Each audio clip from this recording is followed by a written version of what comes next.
Hello, my name is Edwin. Hello, I'm Gunnar. Hello, my name is Clement. Hello, my name is Collins.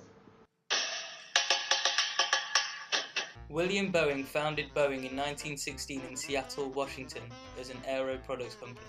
In the late 1920s, Boeing became part of the United Aircraft and Transport Corporation, although it emerged as an independent entity in 1934. Boeing is now the world's largest aerospace company and is the leading manufacturer of commercial jetliners, along with defense, space, and security systems. In terms of management model, Boeing uses bits of all four values, but mainly the open system.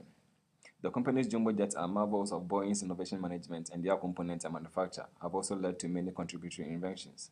One of Boeing's main strengths is the company's deep commitment to involving customers in all phases of planning and operations. We will therefore recommend to Boeing to stick with the open system model, since it is vital for every successful company to interact with its wider environment. Boeing's main challenge, globalization. You have probably heard the expression, it's a small world. So why do we live in a small world? The answer lies with the improved travel and communications, which have made links with other people and countries around the world so much quicker and easier. These links have increased at such a rapid rate that we now have a new word to describe it. The word is globalization. Impacts of globalization on Boeing. A global market is inevitable, so is global competition, said Boeing chairman and CEO Phil Condit. If we are going to continue creating value and opportunity, including jobs for Boeing people, we need to be global. It is no longer enough to arrive with a great product or service and expect to make a sale.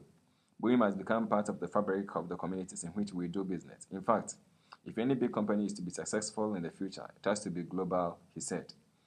The $66 billion company could never stay competitive if it were not for the benefits of global alliances. Around 60% of the components of all Boeing commercial models are supplied by foreign contractors, and that rises to 70% of its new 787 Dreamliner. Also, the company needed so much space to build the new plane, 3 million square feet. It found it more efficient to spread the work around the world.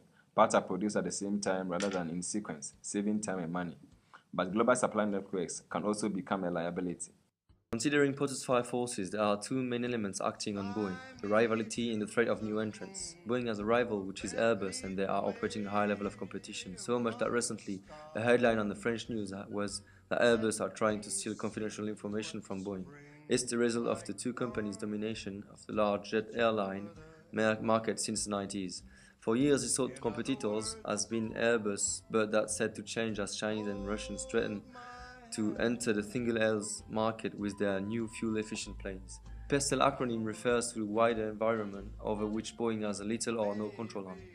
About the political and legal environment, in April 2009, Business Week magazine reported that Boeing was one of the 25 U.S. companies that paid the least U.S. taxes. Boeing paid an average annual tax rate of 3.2%, much less than the standard 35% corporate tax rate.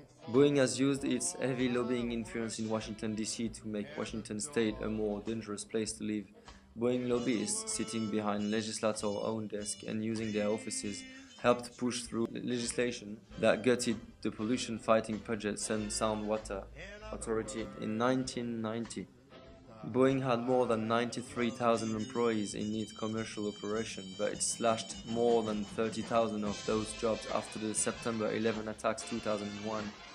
That sent the airline industry into one of the worst ever dives. Boeing now has more than 157,000 employees in 50 states and 70 countries, and customers in more than 90 countries. 2009's total revenue was £68.3 billion. Another challenge for Boeing, which has a large social, ethical, and legal impact, is pollution. Boeing was declared the world's 13th largest producer of air pollution. They were fined almost $0.5 million when it was discovered that a field laboratory in California had been polluted with tons of radioactive toxic waste. The Regional Water Quality Board fined Boeing $471,000 for 79 pollution violations. After conducting a SWOT analysis of Boeing, one of their strongest assets are their highly skilled managers who have set up an effective global support service which helps the company to gain a better image to a global market in terms of customer service. During our analysis, a weakness which arose was trade barriers. As Boeing's suppliers and customer base span all across the world, they have to deal with a large amount of bureaucracy, which can slow down trade. A key opportunity for Boeing to capitalize on which would better their worldwide image, would be to create a fuel-efficient aircraft, and they've recently done so with the Dreamliner. A key threat to Boeing is its competition, Airbus, who last year began production of the world's biggest airliner, the A380, which will rival the famous Boeing 747.